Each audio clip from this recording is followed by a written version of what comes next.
ඔන්න අද කතාව ආරම්භයේදී කරන් ටීනාව රැගෙන යන්නේ බිස්නස් එකේ වැඩකට ඇයව රැගෙන යන බව පවසාය. එහෙත් ඔහුගේ සැලසුම නම් ව්‍යාපාරිකයන් දෙදෙනෙකුට තම බිරිඳ ටීනාව ලබා දී ගිවිසුමකට අත්සන් කිරීමයි. එහෙත් ටීනා නම් මේ කිසිවක් දන්නේ නැහැ. කරන් ටීනාද සමග ව්‍යාපාරිකයන් දෙදෙනා සිටින කාමරයට යනවා. ව්‍යාපාරිකයන් ටීනා දෙස අමුතුවට බලන අතර ටීනාට නම් මේ අමුතුවට දැනෙනවා.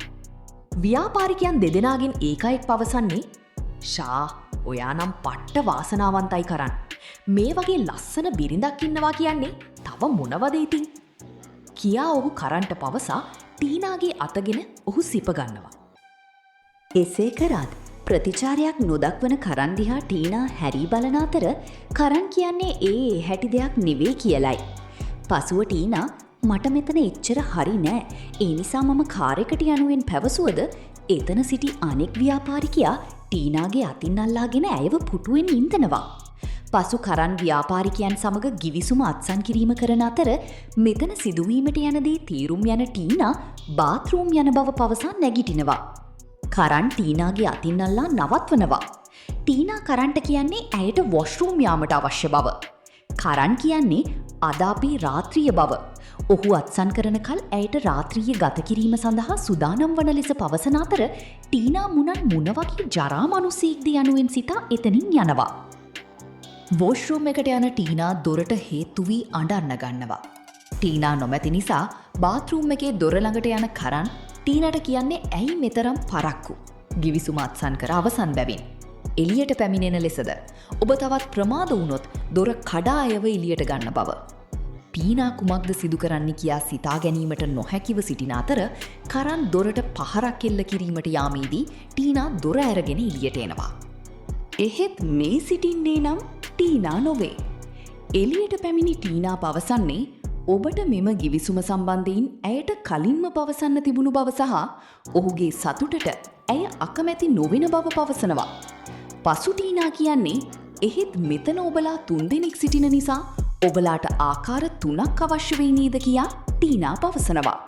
ටීනා මේ දෙදෙනා ඔබලාටයි පවසද්දීම එතනට ටීනාගේ ස්වරූපයේ තිබෙන දෙදෙනෙක් පැමිණෙනවා. ව්‍යාපාරිකයන් දෙදෙනාට සහ කරන්ට කුමක්ද මේ කියා සිතාගන්න බෑ. පසු ටීනා කියන්නේ ඒකයෙක් මගේ මහත්තයටද අනික් දෙදෙනා ව්‍යාපාරිකයන් දෙදෙනාට යනුවෙන් පවසා ඔවුන් සිනාසෙනවා. ව්‍යාපාරිකයන් දෙදෙනා සහ කරන් බය වෙනවා. පසු ටීනා ඔබලාට කුමක්ද සිදුවයේ කියා පවසා ඔවුන් නාගරූපවලට එනවා. එතන සිටින්නේ නාගරැජින අනන්තා සහ බරණී සමග ඔවුන්ගේ සහයකයාය. පසු අනන්තාට මතක් වෙන්නේ ටීනා වොෂ්රූම් එකේදී අයට විස්තර කිව් අයුරු. කරන් අහන්නේ ඔබලා නාගයෝද යනුවෙන්. ව්‍යාපාරිකයන් දෙදෙනා ඔවුන් සිදු කිරීමට ගිය දෙයට සමාව ඉල්ලා වැඳ වැටෙනවා. අනන්තා කියන්නේ ඔබලා කාන්තාවන් වෙලෙන්දියන් වශයෙන් දකින්නේද? මේ කිරීමට ගියේ ලොකු වරදක් බවද? ඔබලාට මේ සඳහා මගේ අතින්ම දඬුවම් ලබා දෙන බව අනන්තා පවසනවා. ඒ අතරේ කරන් කාර් එක රැගෙන එතනින් මරණ බියෙන් පැන යන අතර ඔහුගේ කාර් එක බැරල් එකක වැදෙනවා. පසු කාර් එක ඔහුත් සමග විසික් වී වැටෙනවා. අමාරුවෙන් කාර් එකෙන් බැස කැලේ ඇතුළට දුවන කරන්ට අනන්තා පැමිණ පහර දෙනවා. පසු කරන් කියන්නේ ඔහු සිදු කරේ ලොකු වැරද්දක්. ඒ ඔහු තේරුම් ගත් බව මාව අතාරින්න යනුවෙන් පවසනවා. පසු බරණී කියන්නේ කාන්තාව යනු නිවසෙහි සිටින ලක්ෂ්මී යනුවෙන්. අනන්තා කරන්ට කියන්නේ බිරින්දක් යනු තම ස්වාමියා වෙනුවෙන් පමණක් රාත්‍රිය ගත කළීමට සිටිනවා මිසක් ව්‍යාපාරිකයන් සඳහා විලින්දියක් නොවන බවද නිවසී ලක්ෂ්මිය වන්නේ කාන්තාව බව පවසනවා. පසු කරන් ටීනාට කියන්නේ මම ඔබට ගොඩක් ආදරෙයි. ඔබට පමණයි මාව බේර ගැනීමට හැක්කේ බව පවසද්දී ටීනා පවසන්නේ මොහුව මරන්න යනුවෙන්. අඬන ගමන් ටීනා අනන්තාව බදා ගන්නවා.